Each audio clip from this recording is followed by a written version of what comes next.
Bumaksak ang panghapong araw na parang likidong ginto sa mabintana ng pinaka-eksklusibong hotel sa Bonifacio Global City, BGC. Sa loob, nag-iingay ang nga basong champagne at ang nga eleganteng tawanan ay pumuno sa hangin. Halatang may pakikisama ang bawat isa sa mataas na lipunan. Ang gabing iyon ay isang pagdiriwang. Ngunit simula rin ng isang bagay na hindi inaasahan ng sinuman sa manarorun. Inangat ni Anton Flasco ang kanyang baso na may tiwala sa sarili at medyo mayabang na ngiti. Sa kanyang tabi ay, ang kanyang bagong asawa na si Valeria. Nagniningning sa isang seda na damit na tila ginawa upang agawin ang bawat tingin sa bulwagan. Para sa mga bagong simula, sabi ni Anton habang nakatingin sa mga bisita, at para sa pag-iwan sa mga bagay na hindi na dapat nangyari. Ilan sa manarorun ay tumawa ng may pakikipagsapwatan, tila machismosa at chismoso sa isang pagtitipon. Alam ngang lahat kung ano ang tinutukoy niya. Ang kanyang dating asawa na si Clara Mendoza. Ang kanilang hiwalayan ang naging pinakamalaking chismis at iskandalo ngang taon sa alta lipunan. Si Anton, na ambisyoso at mapakwenta, ay iniwan si Clara ilang buwan na ang nakalipas nang malapit nang malugi ang kanyang kumpanya. Sa mga panahong iyon, tiningnan ni Anton si Clara bilang pabigat lamang para sa isang taong baliw sa tagumpay at sa pag-ingat ng kanyang dangal at imahe. Wala siyang utang na loob sa lahat ng sakripisyo nga asawa. Ngunit ngayon, naglalakat si Anton sa mabisita ng may kumpiyansa ang isang lalaking akala mo'y nanalo sa lahat. Anton, bulong ni Valeria habang mahigpit na nakahawak sa kanyang braso. Pinag-uusapan at sinikismis tayo kam lahat. Hayaan mo silang maksalita. Sagot niya na may nakangiting patagilit. Atin ang gabing ito. Sa ibang, bahagi ngang siyudad, ilang oras lang ang layo. Pinakmamasdan ni Clara ang tanawin. Mula sa bintana ngang, isang itim na kotse na bumibiyahe sa sleks. Wala siyang suot na magarbo o malalaking alahas at damit panggala. Tanging isang eleganteng madilim na suit at isang kalmadong ekspresyon. Binabasak ng driver ang katahimikan. Binibining Mendoza, makakarating po tayo sa loop ng wala pang isang oras. Dahan-dahang tumango si Clara. Perpekto. Sa kanyang kandungan ay nakapatong ang isang selyadong sobre na may sagisag ng isa sa pinakamakapangyarihang law firm sa Pilipinas at buong Asya. Sa loop nito ay isang dokumento na babago sa lahat, at walang kaide-ideya si Anton Velasco. Pagbalik sa party, lumakas ang musika habang lumalapit ang mga bisita para batiin ang mag-asawa dahil sa pakikisama. Anton, pare, sabi ang isang negosyante, narinig kong naging komplikado daw, ang hiwalayan niyo ah. Tumawa ng sandali si Anton. Sabihin na lang natin na isa itong kinakailangang desisyon para sa pamilya at negosyo. May mga tao lang talagang hindi ginawa para sa uri ng buhay na gusto ko. E paano si Clara? Mausisa na tanong ngang isa pa. Uhaw sa chismis. Wala na yatang nakakita sa kanya. Nakibit balikat si Anton. Baka sinusubukang magsimula muli. Hindi madali ang buhay lalo na kapag nawala ang lalaking bumubuhay sa'yo. Maraming tao ang tumawa dahil sa matinding pressure ng lipunan na sumang-ayon. Tumawa rin si Valeria. Sa sandaling iyon, daan-daang kilometro ang layo sa isang malaking asyenda. Isang matandang lalaki na may puting buhok ang pumirma ng kanyang pangalan gamit ang nangingining na kamay. Siya si Don Esteban Roldan, isa sa mga pinakamayamang tao sa Timog Silangang Asya. Isang imperyo na itinayo sa loob ng 5 dekadang bangko, hotel, kumpanyang ng teknolohiya, at shipping lines. Isang kayamanan na higit sa 500 bilyong piso. Ang abogadong nasa harap niya ay inayos ang mga dokumento ng may matinding pag-iingat. Don Esteban, sa pamamagitan ng pirma na ito, opisyal nang naitatak ang inyong huling testamento. Huminga ng malalim ang matanda. Mabuti. Ang kanyang mapagod na mata ay tumingin sa isang litrato na nakapatong sa mesa. Dito ay makikita ang isang nakababatang babae na nakangiti ng may kapayapaan. Si Clara. Hindi pa po niya alam ito, maingat na sabi ng abogado.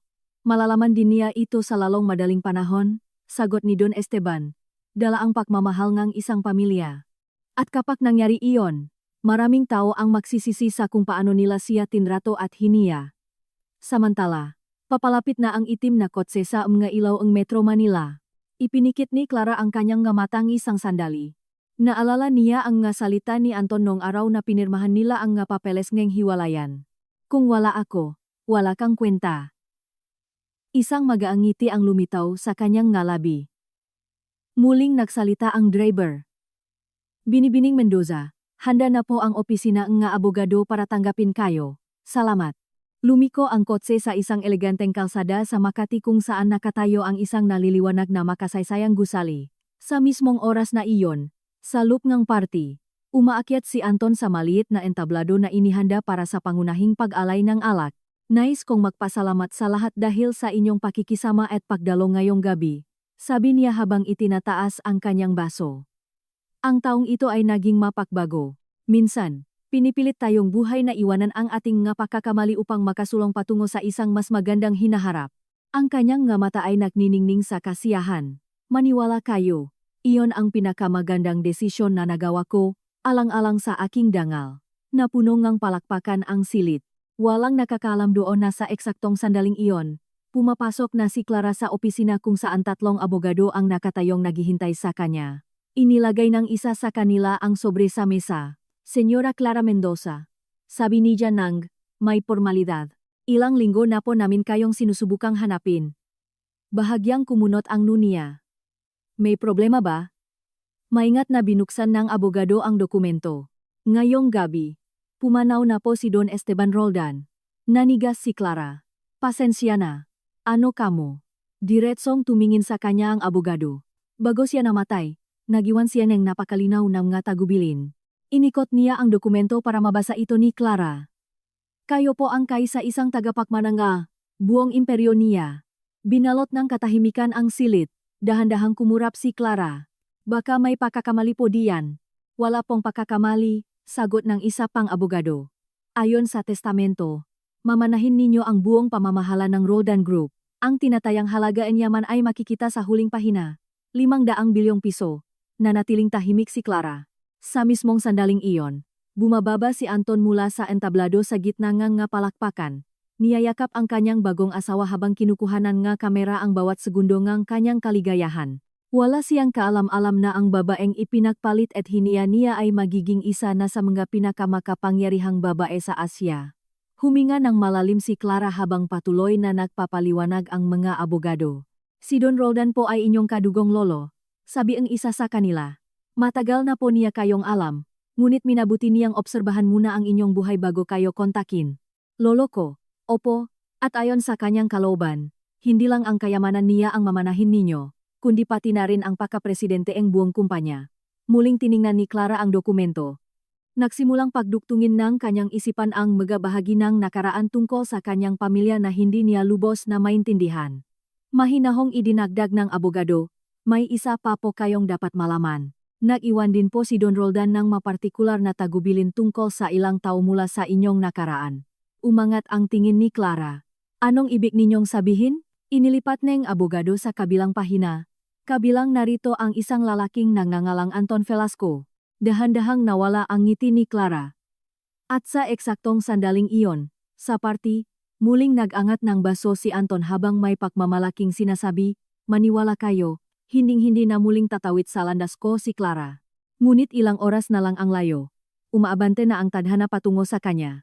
Nanatiling nakatitig si Clara sa pangalang nakasulat sa dokumento. Anton Velasco. Sa isang iglap, bumalik ang mga alaala na parang malamig na hanging tumagos sa kanyang isipan. Ang nga taon ng kanilang kasal. Ang nga pangako sa pamilya. Ang nga gabi kung saan sabay nilang pinapangarap na bumuo ng sariling buhay. At sa huli, ang kawalan ng utang na loob at laming ngang niyang desisyon nang isipin niyang hindi na niya kailangan si Clara. Nagpatuloy sa pagsasalita ang abogado gamit ang mahinahong boses. Inimbestigahan po ni Don Roldan ang mataong nakaroon ng malaking epekto sa inyong buhay, lalo na ang mananloko at nagdulot ng hiya sa inyo. Dahan-dahang inangat ni Clara ang kanyang tingin. At ano po ba ang eksaktong ibig sabihin niyan? Binuksan ng lalaki ang isa pang folder. Ibig sabihin, bago siya pumanaw, nagiwan siya ang ilang desisyon sa negosyo na nakadepende sa personal ninyong pag-apruba. Hindi ko po maintindihan. Sumingit ang pangalawang abogado. Ang isa sa mga kumpanyang pinag-iisipang bilhin ng Roldan Group ay pakmamayari ni Anton Velasco. Naramdaman ni Clara ang bahagyang bigat sa kanyang dibdib, ang kumpanya niya. Opo, Velasco Solutions. Sa kasalukuyan, dumadaan ito sa isang napakasensitibong sitwasyong pinansyal at malapit ng malugi. Napabuntong hininga ng mahina si Clara. Hindi na siya nagulat doon. Palaging isinusugal ni Anton ang lahat para mas mabilis yumaman at maprotektahan ang kanyang dangal sa lipunan, higit sa makakayaneng kumpanya niya. 3 linggo na ang nakalipas. Patuloy ng abogado. Pinayagan ni Don Roldan ang mapaunang negosasyon para bilhin ang 70% ng kumpanya. Bahagyang kumunot ang nuni Clara. At ano namang kinalaman ko riyan? Dahan-dahang isinarangang, abogado ang folder. Na ang huling desisyon ay nasa inyong mga kamay na po. Muling bumalot ang katahimikan sa opisina. Ipinatong ni Clara ang kanyang nga kamay sa mesa habang pinakmamasdan ang mahinang refleksyon ng nga ilaw sa marmol. Sa loob ng maraming taon, inakala ni Anton na siya ang may kontrol, na siya ang gumagawa ng lahat ng desisyon para sa pamilya, at siya ang nagtatakda kung sino ang may kwenta at sino ang wala. At ngayon, tila binago ang tadhana ang mga panuntunan sa isang paraang halos imposibleng isipin. May alam ba siya tungkol dito? Sa wakas ay tanong niya. Wala po. Sagot ng abogado. Lihim ang mga negosasyon. Ang alam lang ng kumpanya niya ay may isang malaking negosyante sa Asya na interesado. Dahan-dahang sumandal si Clara sa silya. Sa kanyang isipan ay lumitaw ang imahe ni Anton sa nasabing party. Napapaligiran ng mga taong hanga sa kanyang tagumpay. Ipinagmamayabang ang kanyang bagong buhay dahil sa kanyang pride. Nakakaintriga. Bulong niya. Iniusog ngay. Isa sa mga abogado ang isa pang dokumento palapit sa kanya. Kailangan din po nating pag-usapan ang pulong ng Board of Directors bukas ng umaga. Kailangang formal na ipakilalang Roldan Group ang bago nilang presidenta. Kumurap si Clara. Bukas agad. Opo. Ang impreyong mamanahin ninyo ay tumatakbo sa higit 30 bansa. Nasabihan na ang mga board members sa pagpanaw ni Don Roldan. Ngunit hindi pa nila alam kung sino kayo. Ibinaba ni Clara ang kanyang tingin sa eleganteng pirma sa testamento. Esteban Roldan. Isang lolo na hindi niya nakilala. Ngunit maliwanag na pinakmasdan ang buhay niya mula sa malayo. Bakit ako? Mahinang tanong niya. Binuksan ng abogado ang isa pang mas maliit na sobre. Sa loob nito ay may isang sulat kamay na liham. Iniwan po ito ni Don Roldan para sa inyo.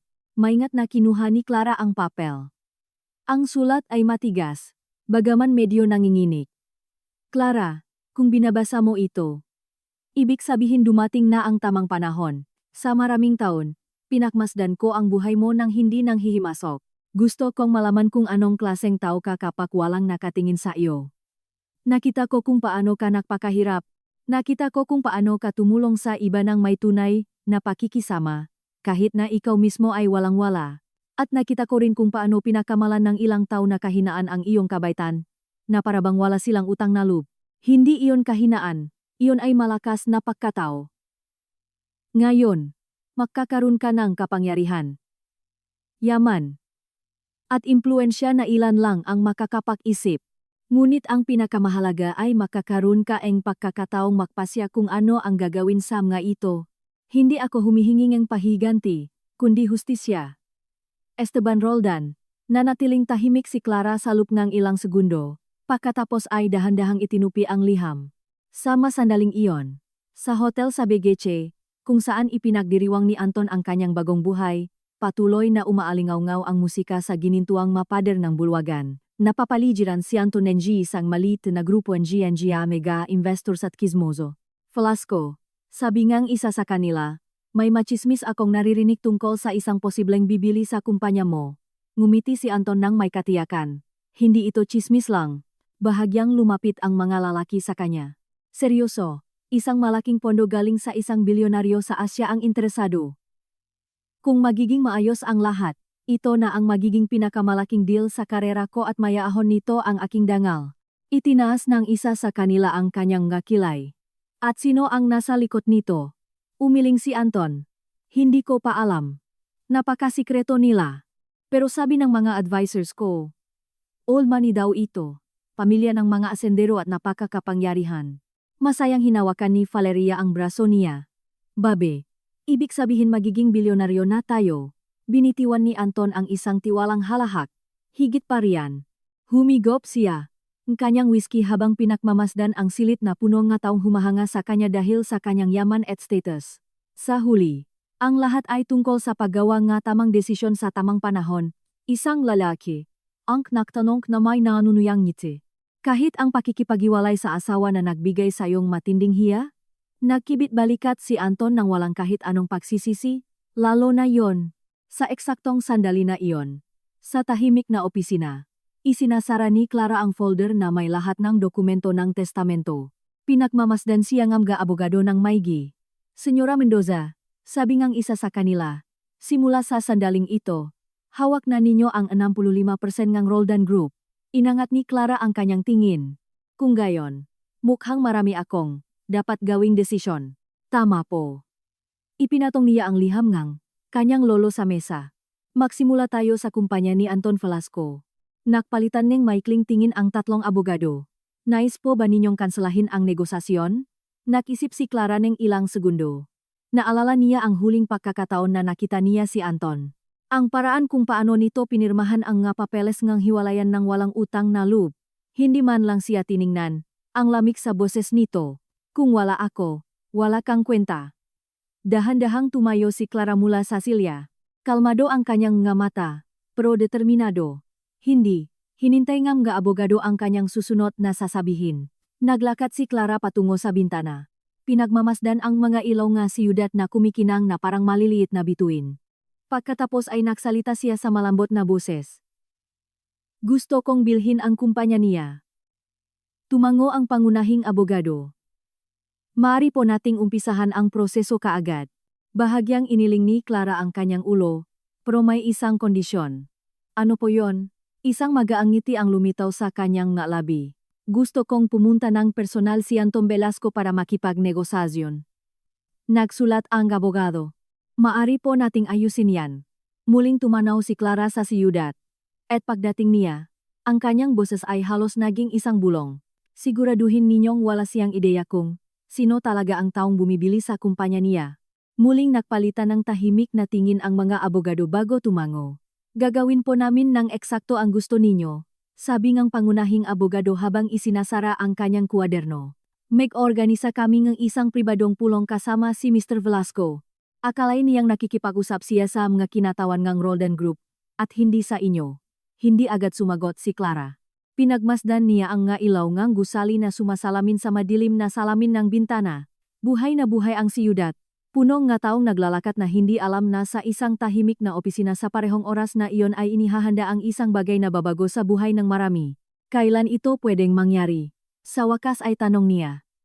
Kung kasing interesado si Mr. Velasco gaya ang iniisip natin, malamang bukas din po. Kalmadong tumango si Clara. Perpekto. Samantala, sa hotel, nagsisimula ng kumalma ang party. Patuloy na nagtatawanan at nagchichismisan ang nga bisita. Ngunit mas naging pribado na ang paligid. Ilang manegosyante ang nag-usap sa maliliit na grupo habang humihina ang musika. Nasa tabing ng bar si Anton. Dahan-dahang pinapaikot ang yelo sa kanyang baso ng whiskey. Nag-vibrate ang kanyang telepono. Tiningnan niya ang screen. Asistan niya. Ano bang kailangan sa ganitong oras? Bulong niya bago sumagot. Sir Velasco, sabi ang boses sa kabilang linya na may halatang pananabik. Kukontakin lang po tayong Roldan Group. Napatuwid ng upo si Anton. Ang investment group. Opo, sir. Gusto po nila ngang isang pribadong meeting bukas ng hapon. Isang mabagal na ngiti ang lumitaw sa mukha ni Anton. Alam niyang mangyayari ito. Tumingin si Valeria ng may pakamausisa. Ano yon? Tinakpan ni Anton ang mikropono ng kanyang kamay. Gusto akong makaharap ngang malaking investor. Agad na nogningning ang mamota niya. Bukas? Bumalik siya sa telepono. Kumpirmahin mo ito, utos ni Anton. At siguraduhing handa ang lahat. Kapag natuloy ang deal na ito, magiging napakalaking kumpanya ng Velasco Solutions. Masusunod po. Sir. Ibinaba ni Anton ang telepono at itinaas ang kanyang baso. Mga kaibigan, sabi niya sa maliit na grupong nakapaligid sa kanya. Mukhang magiging magandang araw ang bukas. Ngumiti ang isa sa mga negosyante. Balita mula sa misteryosong bumibili? Tumango si Anton. Private meeting bukas. Hindi nakpapadala ng ganitong imbitasyon ang Roldan Group ng basta-basta. Kung ganon, advance congratulations, sabi ngang isa pa. Ipinagbanggaan ni Anton ang kanyang baso sa kanila, pakikisama sa makasosyo. Sabi ko naman sa inyo, simula pa lang ito. Sa mismong sandali na iyon, ilang kanto ang layo. Lumalabas na si Clara mula sa gusali kasama ang isa sa mga abogado. Isang itim na kotse ang naghihintay sa pasukan. Senyora Mendoza, sabi ng abogado, bukas po ay tatanggapin kayong board of directors sa ganap na alas 9 ng umaga. Tumango si Clara. Pupunta ako. At ang meeting ninyo kasama si Mr. Flasco ay nakatakda sa alas 5 ng hapon. Huminto si Clara ang isang segundo bago sumakay sa kotse. Tinanggap niya agad ng ganun kabilis. Agad na dumaan ang isang magaan na ekspresyon ng ironiya sa kanyang mukha. Siyempre, ang kanyang pamilya at pride ang nakasalalay. Sumakay siya sa kotse at dahan-dahang sumara ang pinto sa likuran niya. Habang nagsisimulang umandar ang sasakyan, isinandal ni Clara ang kanyang ulo sa upuan at ipinikit ang nga mata. Tila malayo na ang nakaraan, pero nararamdaman pa rin niyang sariwa ito. Naalala niya ang maliit nilang inuupahang bahay noon. Ni Anton nang magsimula ang lahat. Walang luho o magarbong party. 2 taon lang na pilit nagtataguyod ng kanilang pamilya. Nagtatrabaho siya ngang mahahabang oras para tulungan ito sa kumpanya niya. Inaasikaso ang nga kontrata. Inorganisa ang nga kliyente. Nilulutas ang nga problema na ayaw harapin ngang. Iba dahil sa utang na loop bilang asawa. Pero nang magsimulang dumating ang pera, may nagbago kay Anton. Una ay ang magabing meetings na laging late. Sumunod ang magapagpuna sa kanya na nakakahiya. Tapos ang pagamak. Hanggang sa dumating ang araw ngang hiwalayan at tuluyan na siyang binitiwan. Dahan-dahang iminulat ni Clara ang kanyang nga mata. Tumatawid ang kotse sa isang maliwanag na kalye. Ma'am, sabing driver mula sa unahan. Gusto po ba ninyong dumiretso na sa inyong bahay? Nag-alangan siyang isang segundo. Hindi. Saan po tayo? Tumingin si Clara sa labas ng bintana. Gusto kong makita ang headquarters ng Roldan Group. Tumango ang driver. Masusunod po. Makalipas ang 20 minutos, huminto ang kotse sa harap ng isang nagtataasang gusali na gawa sa salamin na nangingibabaw sa tanawin ng siyudad sa gabi. Ang logong Roldan Group ay nakniningning sa itaas ng gusali. Dahan-dahang bumaba si Clara sa kotse. Sa loob ng ilang segundo, pinakmasdan lamang niya ang tore. Ang lugar na iyon, ang imperyong ito, ay pagmamayari na niya ngayon. Libu-libong metro ang layo mula sa hotel. Sa wakas ay umalis na sina Anton at Valeria sa party. Kinukuhanan pa rin silang ng ilang litratong nga. Kismoso chismosa habang naglalakad ang mag-asawa patungo sa kanilang sports car. Bukas, sabi ni Valeria na tuwang-tuwa, maaring magbago ang lahat. Ngumiti si Anton nang may kumpiyansa. Nagbago na. Pinagbuksan niya, itong pintong sasakyan. Sa sandaling may sarako ang deal na ito, magpapalawak ang Velasco Solutions sa 3 kontinente at angat ang ating pamilya. Tumingin si Valeria sa kanya nang may paganga. Alam kong magagawa mo. Umupo si Anton sa manibela. Lagi kong nagagawa. Mahinang umungol ang makina habang lumalayo ang kotse mula sa hotel. Sa katahimikan ng kalsada sa gabi, nagtanong si Valeria. Naisip mo ba na magsisisi si Clara dahil nawala ka sa kanya matapos ang hiya at chismis? Tumawa ng mahina si Anton. Kung naisip pa niya ako, malamang o. Tingin mo ba mahal ka pa niya? Tumingin si Anton sa daan sa harapan niya. Wala nang halaga yun. Huminto siya bago idagdag ng may malamig na boses, dahil hindi ko na siya naiisip. Sa eksaktong sandali na iyon, pumapasok na si Clara sa lobby ng Roldan Group Tower. Agad na tumayo ang CQ nang makita siyang kasama ng isa sa mga abogado. Magandang gabi po. Magandang gabi. Sagot NG abogado. Gusto lang makita ni Senyora Mendoza ang gusalingang ilang minuto. Magalang na tumango ang gwardiya. Nagpapakita ng respeto. Naglakad si Clara sa malawak na lobby na gawa sa marmol. Ang malambot na ilaw, ang eleganteng katahimikan, ang nga pader na natatakpan ng nga sining. Tila kabilang ang lahat sa ibang buhay. Bukas, sabi nga abogado, ang lugar na ito ay mapupuno nga board members na naghihintay na makilala kayo. Huminto si Clara sa harap ng malaking bakal na logo Roldan Group na nakaukit sa pangunahing pader. Kung gayon, mas mabuting maging handa sila. Handa para saan po? Dahan-dahang humarap si Clara sa kanya. Sa kanyang mamata ay may mapanganib na kalmado, para siyang kapagbabago sa buong pamiyang negosyo. Bahagyang gumiti ang abogado. Pakiramdam ko, ang imperyong ito ay papasok na sa isang bagong panahon. Muling tiningnan ni Clara ang kumikinang na logo. Ngunit sa kanyang isipan ay hindi niya iniisip ang board of directors, o maging ang napakalaking kayamanang minana niya. Inisip niya ang meeting kinabukasan ng alas 5 ng hapon. Ang sandaling papasok si Anton Velasco sa boardroom na kumbinsidong tatapusin niya ang pinakamahalagang negosyo sa kanyang buhay na isasalba ang kanyang dangal. nang walang ideya kung sino talaga ang nakaupo sa kabilang paning ng mesa. Halos hating gabi na nang tuluyang lumabas si Clara mula sa gusaling ng Roldan Group. Ang hangin ng siyudad ay sariwa, at ang magaang simoy ay dahan-dahang nakpakilos sa kanyang buhok habang muling binubuksan ng itim na sasakyan ang pinto para sa kanya. Bago sumakay, tiningnan niya muli ang itas ng skyscraper.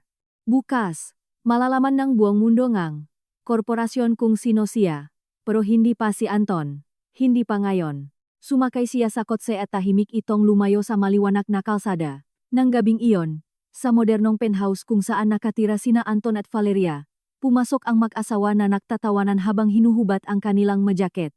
Perpekto ang party na yon, sabi ni Valeria habang nilalapak ang bag niya sa masang salamin. Niluwagan ni Anton ang buhol ngang kanyang necktie habang naglalakad patungo sa minibar ng sala, at mas magiging maganda pa ang bukas. Nagbuhos siya ng 2 basong whiskey at inabot ang isa kay Valeria. Lumapit si Valeria na may nakikipaglarong ngiti. Para sa ating kinabukasan, para sa ating sariling imperyo, at pamilya. Sagot ni Anton habang ipinagbabanggaan ang kanilang nga baso. Uminom sila. Sa isang sandali, binalot ng komportableng katahimikan ng luho ang penthouse. Mula sa mga bintana, kumikinang ang siyudad na parang karagatan ngang gailaw. Umupo si Valeria sa sofa. Anton, anong gagawin mo kung gustong Roldan Group na makuha ang buong kontrol ng kumpanya mo at ilayo sa pamilya mo? Ngumiti siya ng may kumpiyansa. Ibig sabihin nun, napakalaking kayamanan para mabayaran ang mautang ko. Pwede kong ibenta ang malaking bahagi at patuloy kong pamumunuan ang kumpanya gamit ang puhunan nila. Paano kung gusto nilang palitan ka at hiyain ka? Tumawa ng mahina si Anton. Hindi mangyayari yon. Bakit ka naman nakasisiguro? Muling uminom si Anton sa kanyang alak. Dahil kung wala ako, walang halaga ang kumpanyang ito. Kumbinsidong tumango si Valeria.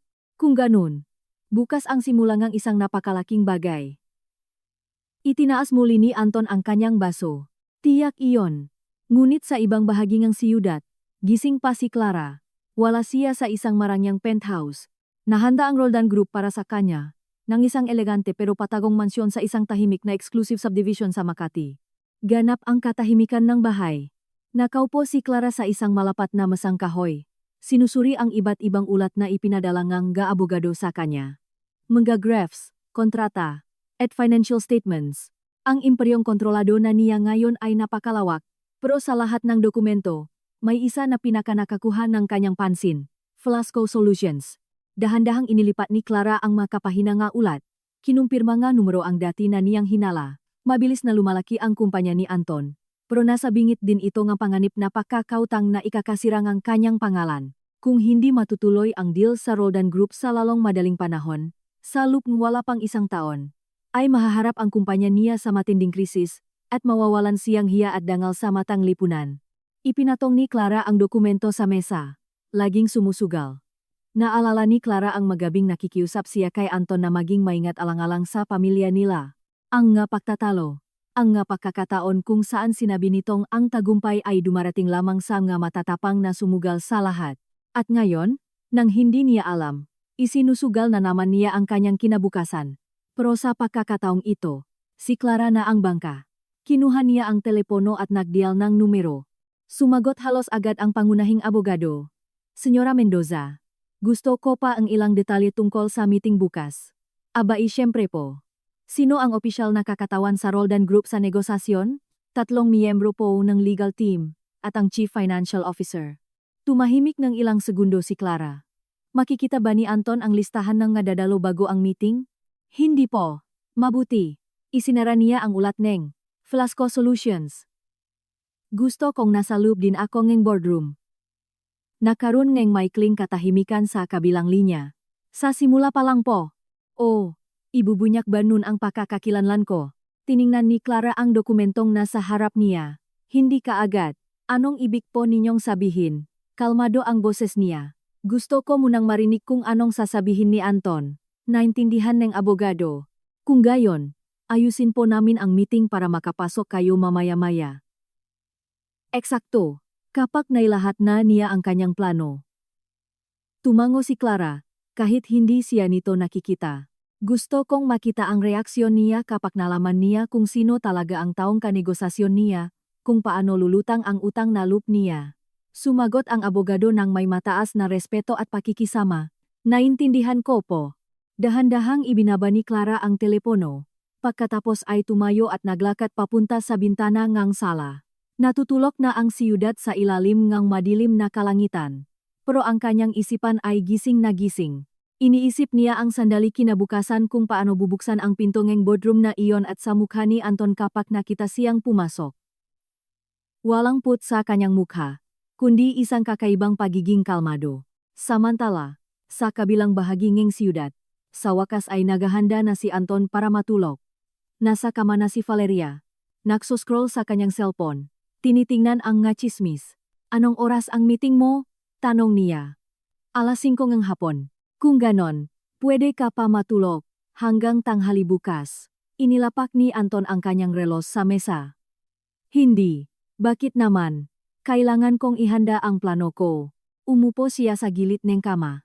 Bukas, hindi lang bahagi ng kumpanya ko ang ibebenta ko. Kukumbinsihin ko rin silang bigyan pa ako ng dagdag na pondo. Napaangat ang tingin ni Valeria. Dagdag pa? Mas malaki pa. Ngumiti siyang hangang-hanga. Ang galing mo talaga para sa pamilya natin. Pinatay ni Anton ang ilaw sa kwarto. Ambisyoso lang talaga ako. Ngunit habang ipinipikit niya ang kanyang mga mata, kumbinsido na nasa kanyang makamay ang lahat para sa kanyang dangal. Sa ibang bahagi ng siyudad, gising pa rin si Clara. Alados na nga madaling araw sa orasan. Sa ibabaw ng mesa sa harap niya ay may isang bagong folder. Sa loob nito ay ang paunang kontrata na ihaharap ng Roldan Group kay Anton.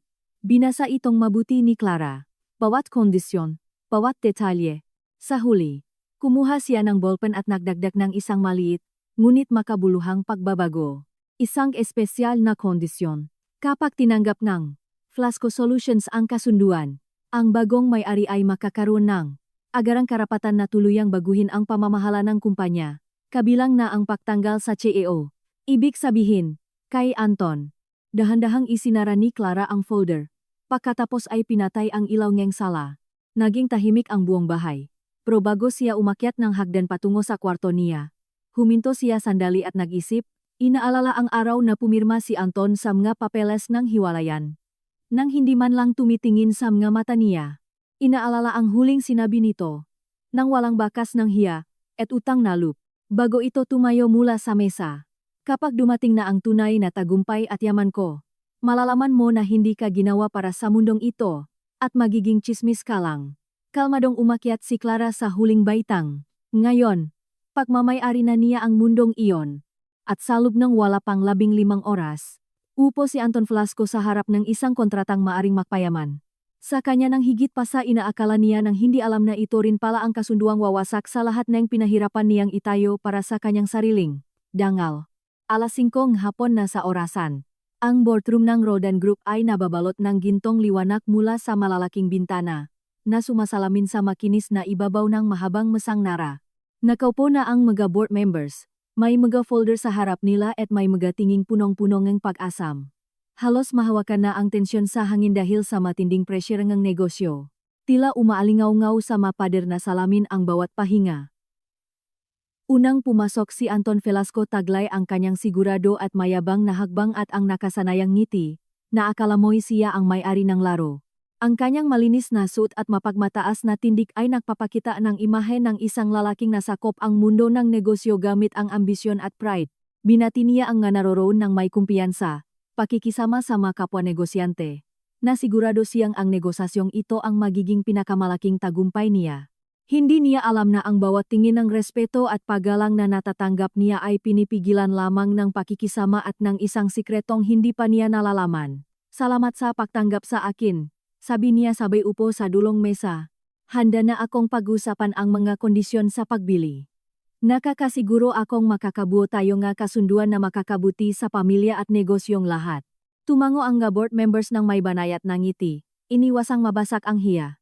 Biglang bumukas ng dahan-dahan ang likurang pinto ng silid. Isang eleganteng anino ang tumawid sa pasukan at lahat ng mamata ay napabaling sa kanya. Lumitaw si Clara Mendoza. Naglalakat ng may kalmadong parabang sinisipsip ang lahat ng enerhiya sa silid. Ang kanyang madilim na suit ay perpekto. Pero hindi ang damit ang nagbibigay ng matinding presensya, kundi ang kumpiyansa at autoridad na nanggagaling sa kanya. Kalkulado ang bawat hakbang. Kontrolado ang bawat kilos. Nanigas si Anton. Bahagyang bumukas ang ngalabi niya. Pero walang salitang lumabas. Hindi pa niya nakikita si Clara ng ganito. Ang Clara na natatandaan niya ay ang babaeng naghihirap para mabuhay kasama niya, ang babaeng itinuturing niyang mahina, walang dangal, at walang silbi. Ngunit sa harap niya ngayon ay isang taong kayang baguhin ang kanyang kapalaran sa isang simpleng galaw lamang ng kamay. Nasaan ang utang na loob na isinumbat niya dati? Ang kanyang malinaw at determinadong mata ay direktang nakatingin kay Anton. At sa pagtingin na iyon, nakita ni Anton ang katotohanan. Wala na siyang kontrol sa kahit ano.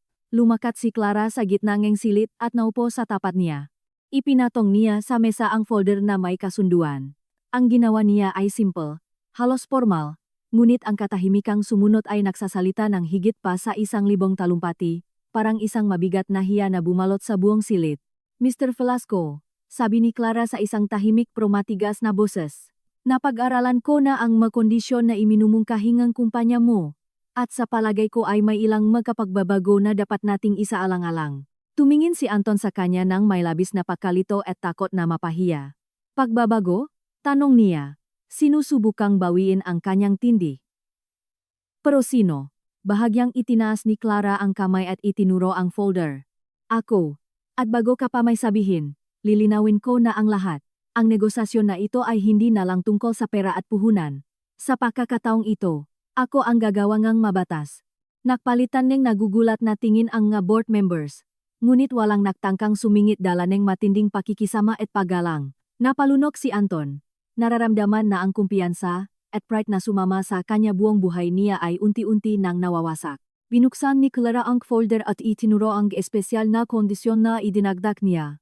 Ayon sa kasunduang ito, anumang pagbabago sa buong pamamahala ng Velasco Solutions, kabilang na ang direksyon at pangkalahatang plano nito, ay nangangailangan ng direkta kong pag-apruba.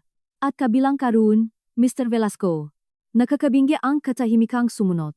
Namutla si Anton dahil sa matinding hiya. Ang kayabangan na laging nagbibigay kahulugan sa kanya, ay nagsimulang maglaho habang iginala niya ang kanyang mga mata sa silid, napagtanto na natrap siya sa isang larong, mas malaki kaysa sa naisip niya, nasisira sa kanyang pangalan. Nagpatuloy si Clara sa isang boses na hindi magpapahintulot ng pagtatalo. Bukod pa roon, simula ngayong araw, magiging bahagi ng ang Roldan Group ang Velasco Solutions, sa ilalim ng direkta kong pamamahala. Ang madesisyon ninyo, makontrata, at magkapamumuhunan ay nakasalalay sa pananaw na, kumpanyang hawak ko na ngayon. Huminga ng malalim si Anton, pinipilit pakalmahin ang sarili upang isalba ang kanyang dangal, ngunit walang silbi ang bawat pagtatangka. Sa unang pagkakataon sa lupngang maraming taon, may nagpapatunay sa kanya na hindi palaging. Siya ang may hawaeng kapangyarihan na ang kanyang kayabangan at kawalan ng utang na loob ay hindi mananalo laban sa isang taong nahintay, nagmasid, at kumilos ng may talino at pasensya. Nagsimulang may sabihin pa sana si Clara, pero hindi na niya tinapos. Walang salita ang sapat upang harapin ang katotohanang nakahain sa harapan ni Anton. Tiningnan siya nito na may malamig na pagiging kalmado. Huwag mo na akong maliitin ulit, sabi niya. Dahil hindi pahihiganti ang hanap ko kundi hustisya mula sa ginawa mo. Nagbulungan ang mga board members. Hindi na mapigilan ang kismis at labis na pahanga sa lakas at autoridad na nanggagaling kay Clara. Ang babaeng hiniya.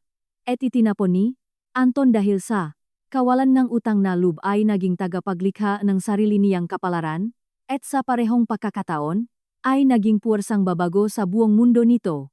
Nanatiling nakaupo si Anton na medyo nakayuko ang ulo. Ang ngiti na laging nakadikit sa kanya ay tuluyan ng naglaho. Sa unang pagkakataon, naramdaman niya ang matinding bigat ng kanyang nga kasalanan at pagkakapahiya sa lipunan. Ang bagong kasal niya na binuo sa tsismis, ang kanyang mabilis na pagyaman, lahat ng inakala niyang nagpapalakas sa kanya at sa kanyang pamilya ay malapit ng gumuho sa harap ng babaeng inakala niyang mahina. Isinara ni Clara ang folder na may banayat na paghampas at tiningnan ang lahat ng naroroon. Nakakasiguro akong sa kasunduang ito, hindi lang natin isasalba ang Velasco Solutions, kundi dadalhin din natin ang kumpanyang ito sa mas mataas na tagumpay na kahit si Anton ay hindi kayang isipin. Isang bulungan ng pagsang-ayon ang umikot sa silid. Tumango ang nga board members nang may paghanga sa kanyang kaliwanagan at pananaw sa negosyo. Nagbago na ang buong paligid. Wala nang pagdududa kung sino na ngayon ang nagutos. Tinitigan siya ni Anton. Tumatakbo ang kanyang isipan ng libu-libong milya kada oras. Bawat plano niya para sa sariling pamilya sa loob ng maraming taon. Bawat sugal na ginawa niya ng mag-isa sa pag-akalang makapangyarihan siya ay kusang naglalaho. Ipinamuka na ang malupit na katotohanan na hindi niya matatakasan. Nagbago na ang laro, at hindi na siya ang panalo. Dahan-dahang tumayo si Clara bitbit ang folder. Naglakad siya patungo sa pintuan. Hinahayaan si Anton na balutin ng kawalan ng pag-asa at matinding hiya. Bago lumabas, bahagyang lumingon si Clara at sinabi, "Lagi mong tatandaan, Anton, ang tagumpay ay hindi lang nasusukat sa kung anong meron ka at sa dangal na pinapakita mo sa tao, kundi sa kung paano mo ito pinipiling gamitin para makipagkapwa-tao." Naiwang tahimik ang silit matapos isara ang pinto. Nanatiling nakaupo si Anton. Nilulunok ang bawat salita at ang katotohanang wasak na ang kanyang pangalan. Si Valeria naman, nalihim na nakikinig sa labas gaya ng isang tsismosa, ay napaktantong ang kayabangan at pride ng kanyang asawa ay nabasak sa libu-libong maliliit na piraso. Lumabas si Clara ngusali at dinama ang haplos ng hanging hapon sa kanyang mukha. Sa unang pagkakataon sa loob ng maraming taon, nakahinga siya ng maluwag. Ang imperyong ipinamana sa kanya ay hindi lang kayamanan kundi kapangyarihan, impluwensya, at higit sa lahat, ang pagkakataong baguhin ang kwento ang sarili niyang buhay ng may dignidad. Habang naglalakad siya papunta sa kanyang kotse, nakaramdam si Clara ng halo-halong emosyon at tahimik na kasiyahan. Bukas, makikilala ng buong Pilipinas at Asya ang kanyang pangalan. Ngunit ngayon, sa takip silim na nagbibigay kulay sa BGC, pinayagan niya ang sarili na ngumiti dahil naghintay siya nang may pasensya. Nagmasid, inalam kung kailan kikilos, at sa huli ay nanalo.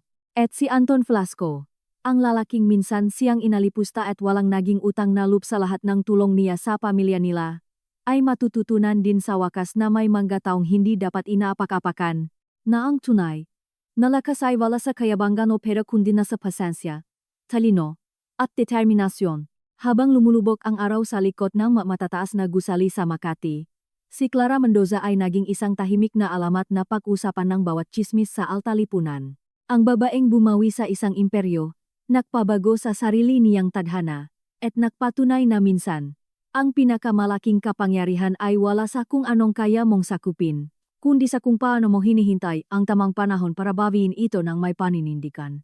At sa bawat matapang na hakbang palayo sa nakaraan, alam ni Clara na ito palang ang simula ng marami niyang tagumpay. Malayo pa sa katapusan ang kanyang kwento, at hinding-hindi na babalik sa dati ang mundo ng negosyo.